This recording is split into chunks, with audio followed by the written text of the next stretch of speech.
Hello, YouTube. My name is Alan, and it's that time once again. Let's talk metal. It's getting a bit late in the evening, and I'm getting a little hoarse after a long day of doing stuff, but I wanted to take some time and do the next video in my 1980s Cleveland heavy metal scene series. It's hard to call it a series when I only do one video every couple of months on a topic, but time flies when you only do one video a week. Doesn't seem like a lot, but then all of a sudden you realize that, yep, things you meant to circle back to, it could have been 3 or 4 months ago. But yeah, a while back, I started talking about the Cleveland heavy metal scene. It was one of the really good heavy metal scenes that got on the map in the United States pretty early in the 1980s. Before thrash and glam, Cleveland just had a very solid traditional heavy metal scene. And a lot of those bands, were fairly well documented on things like, the Auburn Records label. But I've been looking through a lot of the different compilations from that era and pointing things out. We started in the last video with the compilation just called Cleveland Metal that was put out on the club side in 1983. Tonight we're moving into 1984 and working our way through a compilation. This one is called Cleveland's Heavy Metal Etched in Steel. But there's a lot more words on the title here, actually. You've got, the main title here, but up here across the sword, you've got, it's kind of a little hard to read in this font, but it says Mitch Kapka and WUJC 88.7, which tells you a lot about what's going on with this record. This is a regional compilation that was actually put out through a Cleveland area radio station. There's back cover is pretty straightforward, but it's got a nice write-up blurb about the record by this person, Mitch Kopka. The short version, rather than reading the whole thing to you, sounds like he had a show called Metal Rendezvous, hosted the Heavy Metal Rendezvous Saturday mornings on WUJC 88.7 FM. So this was like their local heavy metal show. Lots of radio stations did this kind of thing on the weekends. And when it says Saturday morning, it probably means like, midnight to 3 a.m. or something like that. Not unusual at all for that day and age for areas, to have that one metal show. That would have been a big deal in those areas. Those shows were a huge lifeline for folks to check out new bands and stuff. And so, yeah, Mitch's, short right up here. It sounds a lot like the background for other compilations where, he was just in touch with a lot of bands on the local scene, getting to see them. Yeah, but he points out something that's important. It's something I've mentioned with a lot of the obscure bands that I touch on. Is he says here somewhere, paraphrase that, I realized that the average life expectancy of a heavy metal band is actually pretty short, and that a lot of these bands were never going to get a chance to immortalize themselves on vinyl. And that was part of the impetus for him starting to put together this compilation. Now, what was this station, WUJC? Well, apparently it's the the radio station handle for campus radio at John Carroll University. So there you go. And it all came together. He actually released the album through them. The label it's on is called Metal Rendezvous Records. It's the only record that was released on the label to my knowledge. I haven't found any other references to the label on Discogs or anything. There was no volume 2 that he ever put together. There's also a comment at the bottom of the back cover that says proceeds from this album project will be donated to WUJC, the campus radio station. So, yeah, basically it sounds like he probably got the station to, maybe help provide some material support for this. And, money from the sales then kind of, went into helping the station. Gave the band some exposure, worked out pretty well. He mentions in the blurb that he checked out about, let's see, where's it at here? I believe he said he checked out about 45 or so tapes that he was sent from different bands. So totaled about 100 to 200 different songs that he picked through and, selected 8 to get featured on here. Given that this is obviously kind of a small time regional project, this is not an EMI compilation or something like that.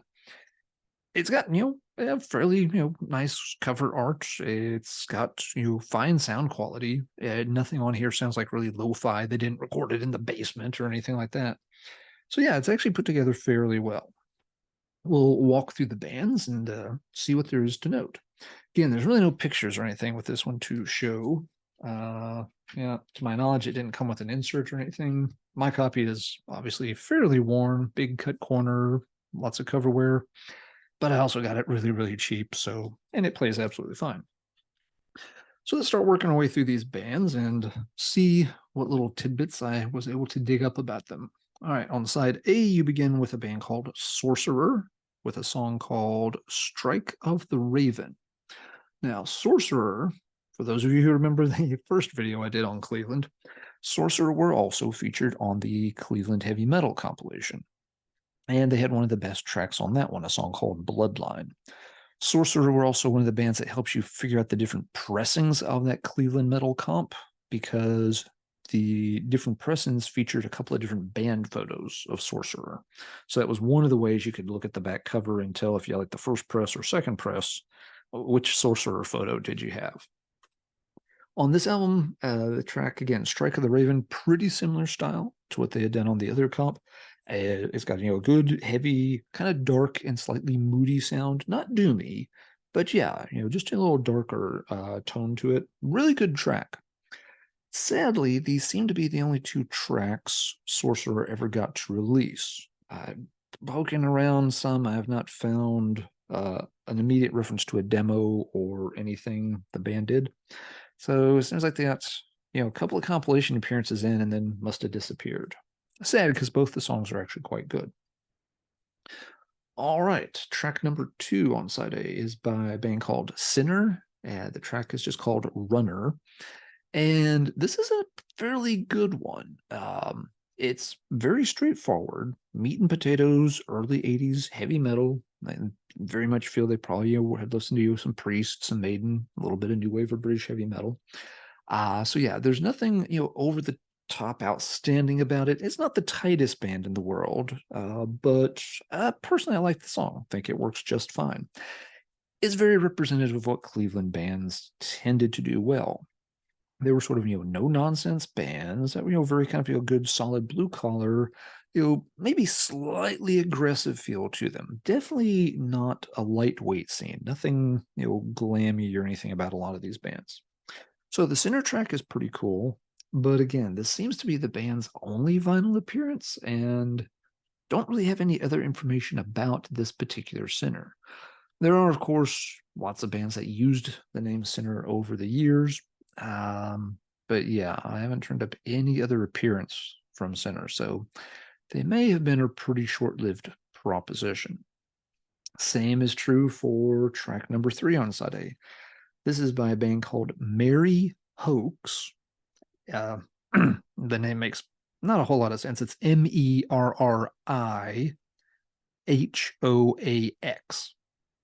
So they did at least misspell Mary in fine 1980s heavy metal fashion. The song is called The Terrorists. This one has a little bit more of a quirky vibe about it. For example, they have one band member committed just to synthesizer effects. Now, it's not like a new wave song or anything at all, but it just feels like, it's maybe a little more out there, using a few different kind of ideas. The vocalist is going for a little higher register as well. It's still kind of a cool song. Not bad at all. But yeah, it's not just the standard 4/4, guitar, bass, drums, vocals, and we're done kind of arrangement. So yeah, a little different, interesting kind of track. But another band I'm not finding anything else about on the internet.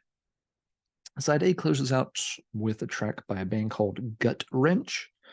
The song is called Blood and Guts. Kind of like it when part of the song title ties into the band name. Gut Wrench did a few demos in the mid 80s.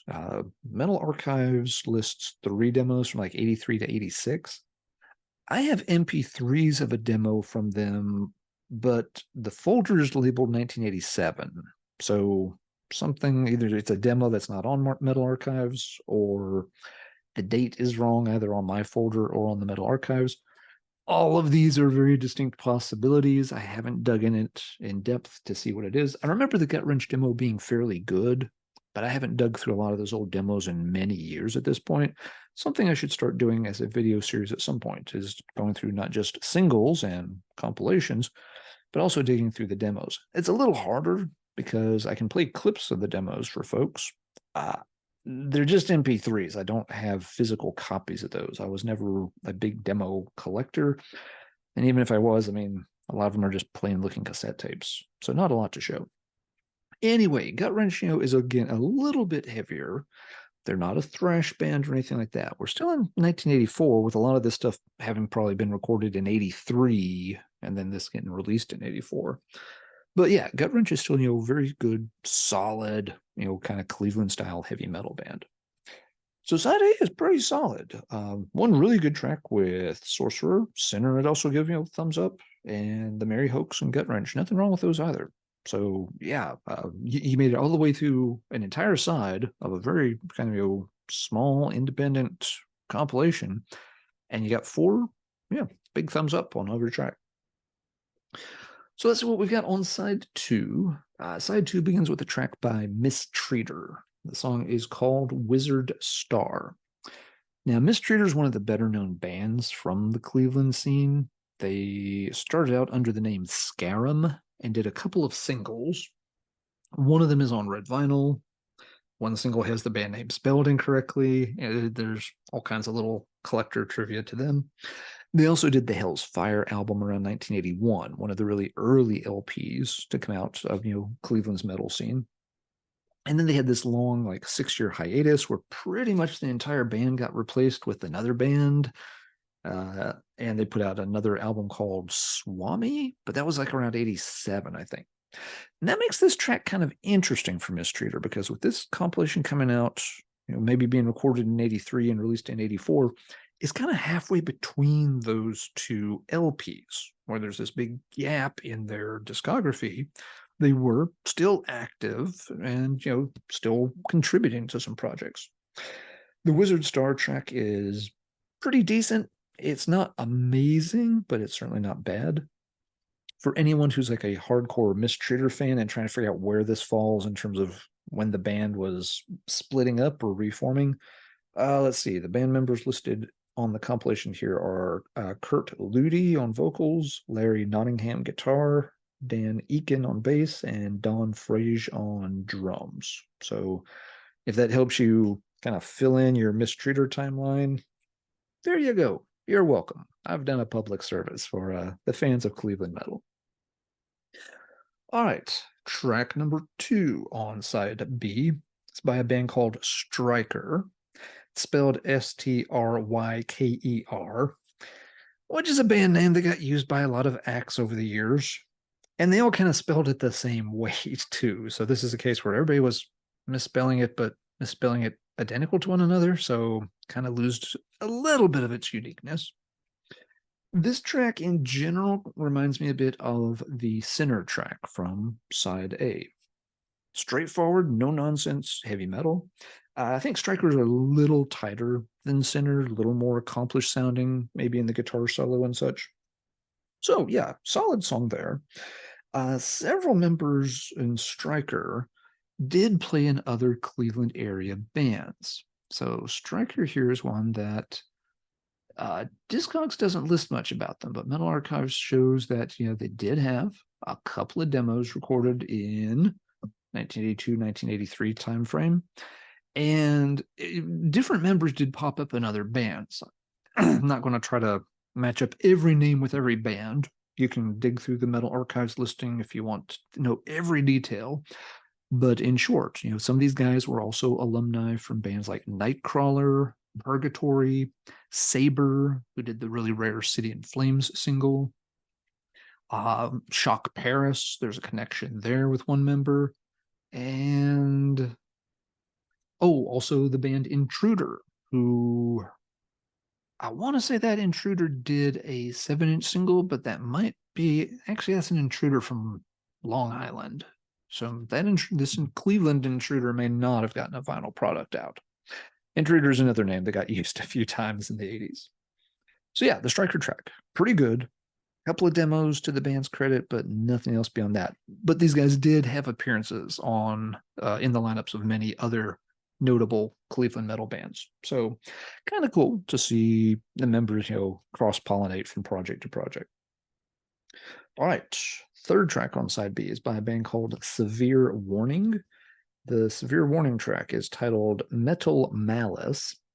This one's an instrumental, and when you look at the band lineup, there is no vocalist listed. So I'm guessing they did not have a singer at the time they recorded their tape for this compilation. And when you look into Severe Warning, this makes a little bit of sense. Now, I will say I don't like having instrumental songs on comps like this. I'm like, no, sorry, if you don't have a singer yet, you're not ready to appear on a compilation yet. Maybe that's me being elitist or keeping a gate or something like that. But unless you're an instrumental only band, take some time, try out and audition a few more guys or gals, and you come back when you're ready to have a singer present. But the reason not having a vocalist on the Severe Warning track makes a little bit of sense is this band did remain active for quite a few years into the late 80s and even around 1990. And they did have a vocalist by that point, I'm sure. But as this being 84, this has to be a very early outing for Severe Warning. So it may have been, yeah, very new, up and coming, promising project. I mean, the instrumental song is fine. The performances are absolutely solid. It's not that it's a bad song. It's just that not a huge fan of instrumentals. But yeah, if this was like the band just getting together and this was their first chance to get a little bit of exposure, okay, the lineup hadn't solidified to the point that they had a dedicated singer until later. I kind of get that. Severe Warning also would stick around into the 90s a little bit more, but they changed their name. They had released some demos. I think they had at least one split. A lot of cassette releases, with Severe Warning, though, not a lot of vinyl. And eventually they hung up the Severe Warning name and changed to Nightfall. And this being spelled Nitefall, not like the Greek band, was it Among Majestic Ruin? No, that's a Morgan album. There's a Greek band, I think they used the name Nightfall much later too. But this Nightfall from the Cleveland scene did a few recordings as well and got an anthology treatment. This is on Stormspell Records, and it's called Red Moon Rising. Really good sounding anthology. I've had this basically since it came out, probably over a decade ago. Nice band. They had a little bit, again, of a doomier vibe on this. Not flat out doom metal, just going for a little bit darker, heavier kind of style. And works really well. So kind of cool to see, probably very early phase of Severe Warning / Nightfall present on this comp. And then finally, last track on side 2 is by a band called White Knight. And this is spelled Night. No K in it. White Knight and White Knight with or without the K have been used by other bands also. Not the most original set of band names we're dealing with here, other than Merry Hoax and maybe Gut Wrench. Anyway, White Knight had previously been known as, it's spelled Essex. When you look at it, you kind of want to pronounce it as Essex, but I kind of doubt they named themselves after a city or county in Britain. It's probably meant to be pronounced Sex, ha ha ha, or called sex in kind of a weird way. I don't know. Maybe they did go with Essex for some reason instead. The SEX innuendo in the former band name gives away that this is one that leans a little bit on the lighter side. So far we've had 7 tracks that are pretty straightforward classic Cleveland metal. No bullshitting, no messing around. And White Knight's the one that maybe has just a dose of cock rock worked in there just a bit. It is not a glam song. I want to be very clear. I'm not slagging it. This is not, some kind of poison. Every rose has a thorn crap or something. But there's a little undertones that this band was probably wearing a little more hairspray, maybe playing, hoping to get a few more chicks or aspirations of a little bit more, the party time kind of side of metal, compared to the other bands featured on here. Not a horrible track, probably the weakest one out of the 8 featured, but it's not a disaster or anything like that. It's just the one track where you feel like, one of these is, just maybe if one of these bands would have had a chance to become a Sunset Strip band if they'd been magically relocated to California, White Knight's the one that probably would have raised their hand first and be like, "Ooh, yep, beam us over, please. We'll take that action." And there you have it. So overall, it's a pretty solid compilation. There's no cut on here for the ages. There's nothing that's going to be on, the 10 overlooked gems of, 80s heavy metal necessarily. But the Sorcerer track, Sinner, Striker, those 3 alone are quite solid. And again, Gut Wrench is good. Merry Hoax, there's nothing wrong with that. And the way it breaks out, I think side A is definitely the better of the 2 sides, since side B does end on an instrumental with Severe Warning, and then also on the White Knight track, which again leans a little bit. Even the song title, which I forgot to mention from White Knight, it's called This Is Rock. You can probably start to imagine what direction that song's going in a little bit just based on the title. So yeah, side B, not quite as good as side A, but still, for a regional comp that was being put together by somebody working basically off, a small campus radio station show, yeah, kudos, nice work. Everything came together on this quite good. If you're looking for a copy of Etched in Steel, or this sounds like your kind of thing, and you want to go, if you're already typing in Discogs, probably going to look at paying, 50-ish bucks or so for copies. It might show up a little cheaper. It's always been like $40 plus for a nice copy. I got mine cheaper, but again, you can see what condition mine is in. If you don't mind this kind of condition, you can probably get it for under 50, no problem. But yeah, right now there's a few listed on Discogs in like, the 50, 55 and up range. It's not a real high dollar, super rarity kind of thing. It is not something people should be paying hundreds and hundreds of dollars for. No, that don't go there. It's not that kind of collectible, but it is a really good compilation and shows what was happening on the underground Cleveland scene right there in 83, 84. So we're kind of working our way forward in time. Give me a few months. I'll come back with another Cleveland video, and don't know which one comes next in the series, but I think the next one I've got maybe jumps more to about 1987 or so. And in that case, we'll be able to see how the Cleveland scene was evolving as heavy metal was evolving at that time, with glam and thrash starting to really dominate the metal landscape, whereas this more traditional metal sound was falling a bit out of vogue by that time. But that will have to wait until another video. So that will do it for now. Let's then talk metal in the comments down below. Anybody familiar with any of these bands? Have any stories about them? Do you know of any demos that some of these bands released that just aren't showing up on my radar? I've looked through a few websites to try to find some info. A couple of these, I kind of felt like Merry Hoax maybe did a demo that I saw at some point. But if so, I'm drawing a blank on it now. I can't find the documentation. If you know anything about these particular bands, where they went, what became of them, what they recorded, by all means, please leave a comment down below. Share the information with your fellow headbangers who would also, like to know more about some of these long-lost bands. As we're seeing here, some of these bands did some cool, at least one cool song apiece. They're bound to have had more than just that. So leave a comment down below and help us fill in the gaps of information about Cleveland's early heavy metal scene. With that, I'm going to call it a night and go to bed.